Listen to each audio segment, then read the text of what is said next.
AVF clôture l'atelier sur le renforcement d'application de la loi en améliorant l'identification des espèces et spécimens sauvages et le respect des droits humains avec satisfaction le vendredi 16 décembre 2022 à Sultani Hotel de Kinshasa. Pendant 5 jours de travaux, les participants ont suivi plusieurs matières qui font partie intégrante d'une série de 11 modules de formation conçus par AVF afin de renforcer l'application de la loi au travers de l'implication effective des acteurs des agences étatiques et l'application de la loi. Satisfaits de la formation, les agents de l'application de la loi ont exprimé par leurs délégués leur reconnaissance aux organisateurs. Au terme de cet atelier portant sur les séries de formations sur l'assistance judiciaire et les poursuites en matière d'espèces sauvages, dans le but de renforcer l'application de la loi en améliorant l'identification des espèces et des spécimens sauvages, permettez-moi de réitérer nos remerciements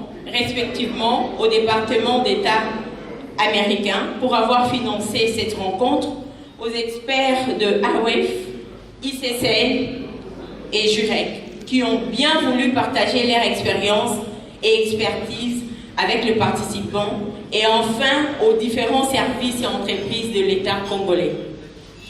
En choisissant de réunir des agents et cadres de douane, de la police frontalière, de la DGM, de l'ANER, de la RVA, nous avons opté pour une approche de complémentarité et de synergie entre toutes les structures engagées dans la lutte contre le trafic illicite des animaux sauvages en voie d'extinction en RDC.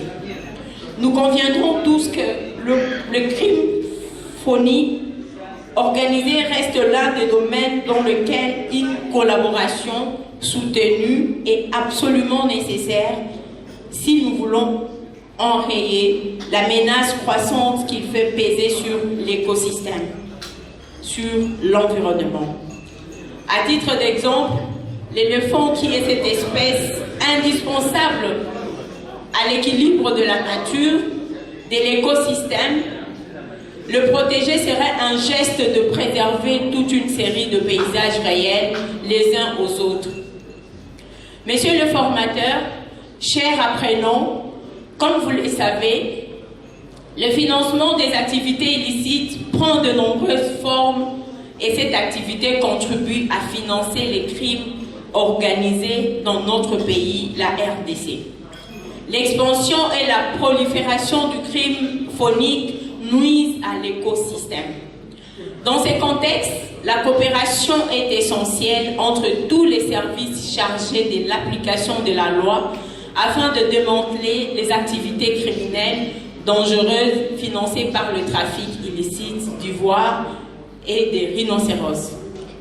Il est donc important de continuer à renforcer cette coopération à travers des ateliers comme ceux-ci dans nos structures respectives.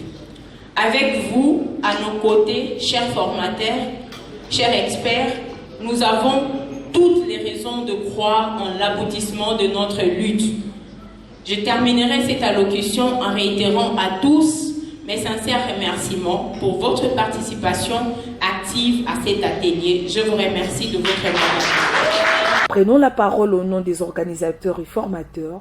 Maître Joe Kassongo, le Legal Officer de AVF, a circonscrit l'atelier tout en remerciant ceux qui ont concouru à sa réalisation. Je remercie les points focaux du projet qui nous ont aidés à identifier les participants et à désigner ceux-là qui ont répondu présent pendant cette semaine. Comme je vous ai dit, ce projet va continuer à faire des activités parce que nous avons identifié 100 personnes à Kinshasa et 100 personnes à Matadi pour les mêmes activités. Donc, nous allons faire la même formation pour les 75 autres qui restent pour Kinshasa et les 100 où on n'a pas encore commencé à Matadi. Mais seulement, notre souci est de pouvoir, comme je l'ai dit, aujourd'hui, la CITES, c'est la convention qui réglemente le commerce et la CITES en RDC est exercée par l'ICCN. Et dans le cadre de la CITES, dans le cadre de ces textes, notamment l'arrêté de 2000 qui a été modifié le 31 août 2017, il y a une collaboration inter-agence qui a été mise en place dans cet arrêté. Et nous, dans le cadre de ces projets, nous avons appuyé à notre manière, nous avons voulu appuyer à notre manière la faisabilité de cette collaboration. Parce qu'ici, nous avons les services clés qui sont repris dans cet arrêté. Nous avons la DGDA, nous avons l'OCC, la RVA et nous avons la DGM. Alors, nous voulons, à partir de ces noyaux, que nous voulons réunir, renforcer à notre manière le fonctionnement en fait, de cette collaboration qui est déjà prévue dans les textes de la CITES. Alors, ne nous gênons pas, prenons contact, gardons contact. Le noyau que nous avons formé ici de la DGDA, de l'OCC, de la DGM et de la RVA, pour que ça puisse constituer une sorte d'équipe qui pourra se partager réciproquement des informations pour le besoin des activités que nous faisons.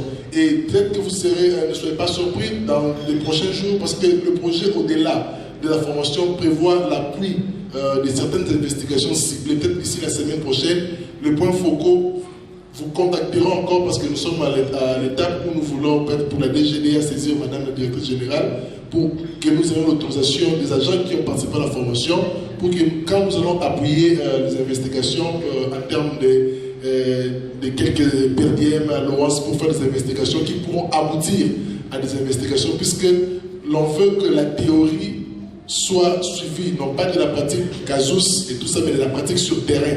Alors, nous, à WWF, nous allons appuyer pendant peut-être une semaine, 10 jours, 2 semaines, quelques investigations ciblées pour aboutir à des investigations et à des arrestations des trafiquants. Ce sera beaucoup plus pendant la période des festivités, parce que des proportions montrent que c'est pendant cette période qu'il y a plus de trafiquants qui essayent de passer avec les marchandises, et nous compterons bien sûr sur votre collaboration et sur les formations que nous avons données ici, les connaissances qui ont été distribuées pour que vous arriviez à mieux faire votre travail. Une fois de plus, je vous dis merci. Nous allons nous retrouver encore cette équipe, parce qu'il reste une troisième étape de l'objectif 1 de notre projet, c'est-à-dire bientôt on va encore vous appeler pour une formation sur la gestion de la scène des crimes. Signalons qu'au début de cette série de formations, AVF a déjà formé 247 agents d'application de la loi issus de la magistrature, l'ICCN, Police nationale congolaise, la douane et autres agences de contrôle.